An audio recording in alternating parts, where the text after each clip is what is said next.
Good morning, guys, from Boulder Road, National Forest area outside of Livingston, Montana. Hope you're having a great day. We are wrapping up our 3-night shakedown run in our new expedition vehicle. It's a 2007 Mitsubishi Fuso with a 13-foot box, and it has been a really big change going from our 32-foot Class A motorhome to this machine. I will definitely say that this has been a much more emotional journey than I expected it to be. There's been like really high highs, and for the most part it's been highs, not lows, but there have been a few times where it was low and really low, like crying low. And so in the interest of full disclosure, I think it's important that, we share with you like the challenges and help folks realize like it's not all peaches and cream or hunky-dory when you make this kind of transition. And there will be nights like one that I had where I was going like, what have we done? I think a lot of those feelings come from the sheer size of our camping unit. I don't remember where I heard it, but I think it's very well said. We're living out of this camper, not in the camper, which totally makes sense because we've, the space. On a rainy day, yes, you can sit at the dinette or make a day bed and back and totally be comfortable. But for everyday life, you have to be outside and enjoy it, which is good for us because we had fallen into this rut of not making campfires. We've made a campfire the past 3 nights and outside every single night. Exactly, and that's good. And we've had so much fun. Yeah. So we'll start with the positive changes first, and number one for me is the fact that we have solar and an inverter, which means I haven't heard a generator because we don't have one. And I don't have to worry about turning it on in order to make a shake in the morning or run whatever electrical device I want to run. It is amazing. And we have enough solar, and especially because it's summertime right now, like energy just hasn't been an issue. You plug things in and they work. Another big positive is the places we can go. Now this road that we've been on, I'd say the first 18 miles of it, any vehicle could do. Whether it would be a pleasant ride in Old Nelly with those rock hard 19.5-inch tires, that would not be pleasant, but it could be done. Is it a lot more enjoyable in something that rides better on a dirt road? By all means. So I think that is a tremendous positive that we're going to be able to get out into nature more and stay longer. Kind of dovetailing that topic is the cab. I had no idea what to expect, and we were worried about noise and all of these different things in terms of driving. The cab is amazing. It's quiet. We can vlog in there. We can hear each other. We can hear the music without blasting it. Plenty of room. The seats are great. The air conditioning is fantastic. We could keep going with the positives, but let's just move on towards the cons. And a lot of it primarily has to do with size. The sheer size of a 13-foot box compared to a 32-foot box, and the amount of stuff that we could bring. We did bring down or ship down a little too much stuff. Not a lot, but a little. And getting it organized and fine-tuned is going to take some time. We're going to need to make some storage solution changes and improvements inside the camper to adjust, because this vehicle is primarily like a vacation and weekending vehicle, and we need to turn it into a full-time vehicle. So the first thing I'm going to talk about on the negative side is the bathroom. And it's not what it's not what I expected. I expected to hate showering in there because it's a combination bathroom shower. Actually, that is not a problem at all. It's the perfect size, so you can comfortably shower in there.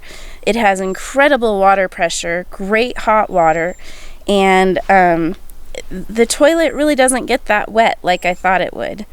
The flip side of it is still figuring out how to use it as the bathroom like the toilet room, because there's nowhere to put the toilet brush, and the cassette toilet is a little different, and we're getting used to it. It's not bad. We actually, I think, like the cassette toilet. It's just an adjustment period, and we're used to being able to have a trash can in there, and we can't. And so all of these things are adjustments, and we're trying to figure that out. Some more toilet honesty. The bathroom seems to be a magnet for bugs dying on the walls. I don't know what it is. It's the moisture yeah, from the shower. of course, but there are always little dead bugs on the wall. It's disgusting. We're starting to figure out, we cleaned out the cassette tank. We need to, dial our technique in there, but the only other bad experience I've had with the cassette toilet was learning how much water to put in the bowl so I don't dunk my junk. I don't know if I have old man junk or if I have very, big junk, but dunking your junk is not fun. That reminds me of one more issue with the bathroom is you have to make sure that you close the lid on the toilet before you flush the cassette toilet, because it goes bloop, and it will like throw up pee-pee water out of the toilet. Splash of toilet water. It's taking some getting used to, folks. There really aren't too many bad things about the adjustment from RV life to EV life. A lot of them are just going to take time for us to dial in, like ladder, a couple rungs of a ladder to jump in real quick so you don't have to mess with the stairs. We are getting used to the refrigerator setup, and I think I forgot to show you that we actually have a little miniature chest freezer in the countertop of the kitchen. But that freezer, in case we haven't shown it to you, because you'll really have no idea what I'm talking about. Well, the refrigerator is under here in this compartment, and it's a solely 12-volt fridge. And accessing said refrigerator has been one of the more frustrating things, but we have learned that when we are in here cooking, to just leave this propped up so you can easily reach into the refrigerator. And over here, we're really enjoying having a miniature chest freezer, and everything's very well insulated here, and this is also 12 volts as well. The last thing I can really think of, and it's not even a negative, it's just, again, like Ben was saying, figuring out how to dial it in, and we haven't decided how to fix this issue yet, but the bed, because it has walls essentially on 4 sides with just a small opening, is really hard to make. And we'd already addressed the top part, like I fold the blankets and the sheet and put them at the bottom of the bed every day. We don't try to make it. But the bottom sheet, you know how once you sleep on a bed for a few nights, the sheets loosen up. And normally you just tighten them back down when you make the bed in the morning. Not so easy to do on this. And with Nellie, we had always used suspenders to hold the sheets taut because it was an RV queen, not a full-sized queen, so the sheets never fit quite right. But putting suspenders on this bed is going to be really hard because you can't really access both sides all that well. So, if you guys have any genius ideas out there that you've figured out, because there's a lot of RVs that have walls on multiple sides of the bed, I'm very open to suggestions for that. Okay, so I'll wrap it up on a positive note. Fuel economy.